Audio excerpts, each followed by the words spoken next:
Nuevamente ayer vivimos un caso de corrupción tremendo dentro de la sede del Partido Socialista Obrero Español y dentro del Gobierno de España.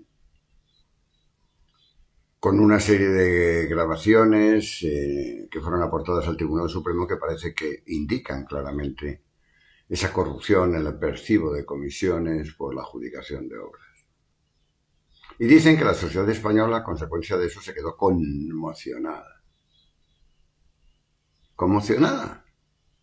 ¿Pero cómo conmocionada?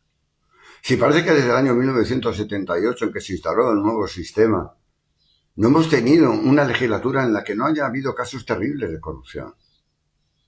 Es que nos hemos olvidado de la época de Felipe González y del famoso hermano de Alfonso Guerra, que luego, por cierto, quedó en nada y que es bastante parangonable con el caso del hermano del actual presidente Sánchez. Nos hemos acordado de que el director general de la Guardia Civil, una persona que ocupaba uno de los puestos capitales dentro de la estructura del Estado, puesto que controlaba ese instituto que es la Guardia Civil, que es determinante de la seguridad de los españoles, ese hombre se dedicaba también a cobrar comisiones a cambio de la adjudicación de obras. Y huyó de España y todo lo que ya sabemos, además. Es que nos hemos olvidado de que un vicepresidente del gobierno socialista, Narcís Serra, cogía fondos reservados y se los entregaba a una empresa extranjera mediante una cuenta en Suiza para que investigaran a personas privadas a las cuales consideraban enemigos del sistema. Se nos ha olvidado.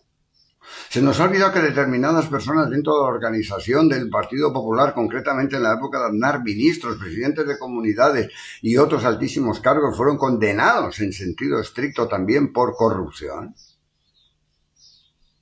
Y ahora aparecen estos gravísimos casos de personas de altísimo nivel dentro de la estructura del Partido Socialista. Parece como si viviéramos acostumbrados a tener que estar en el fango de la corrupción política. ¿Pero solo política? No.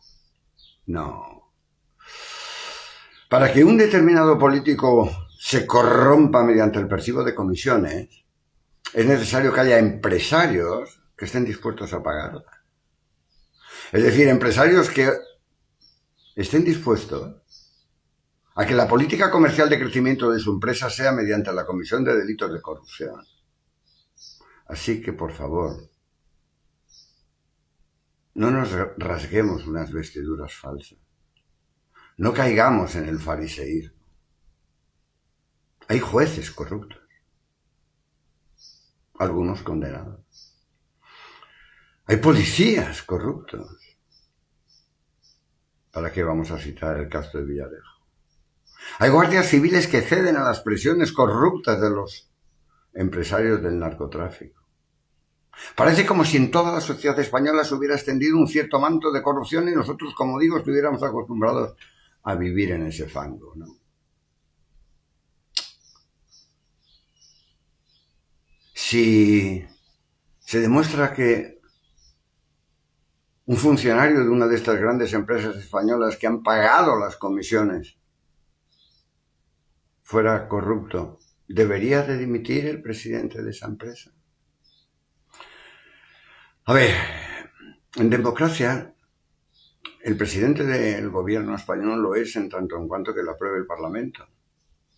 Y no hay manera de quitarle más que mediante una moción de censura o mediante unas elecciones generales que sean ganadas por la oposición. Sería muy sensato, que ante estos casos de corrupción que estamos viviendo en el seno de este gobierno, la oposición planteara una moción de censura. Sería sensato. No solo que gritara y que más gritos, sino que planteara de verdad el mecanismo constitucional tendente a destituir al presidente del gobierno. Se llama moción de censura. ¿Por qué no lo hace? Porque la pierden previsiblemente. Entonces es un problema de conveniencia y oportunidad, no de convicción y de moralidad. El problema es el ser humano. Mi experiencia del ser humano no es muy positiva. He podido comprobar en mis propias carnes que en el seno del ser humano, en el corazón del ser humano, viven sentimientos como envidia, como codicia, como avaricia, etcétera, etcétera, que son precisamente el caldo de cultivo en el que fermentan estos casos de corrupción en el seno de la política y en el seno de la sociedad. Por tanto, si queremos una sociedad estable, tendremos que trabajar sobre el ser humano, sobre su arquitectura de valores. Y eso es lo que nosotros pretendimos en Banesto mediante la creación de un centro al que llamamos Madrid Business School. Pretendíamos crear personas con una arquitectura de valores que cuando ocuparan los puestos claves de la sociedad española contribuyeran a de verdad a transformar el modo de comportamiento del país. Porque para cambiar un modo de comportamiento hay que previamente cambiar un modo de pensar. El esfuerzo tiene que ser en educación, pero asumiendo que es inevitable probablemente, porque el ser humano es así, que se produzcan casos de corrupción. Y en tal coyuntura, lo que hay que hacer es crear mecanismos vigilantes por parte de un Estado potente, no como el que tenemos ahora, que pretende invadir esferas, sino un Estado concentrado en lo que tiene que hacer con personas con una arquitectura moral y con valores, que la clase política tenga también una arquitectura de valores adecuada, y que lo tengamos los empresarios y los jueces y la policía y la sociedad en general. ¿Es una utopía? Quizás. Pero si no trabajamos en el ser humano, si no trabajamos en la educación y en valores, poco ganamos gritando y diciendo que estamos conmocionados por la corrupción.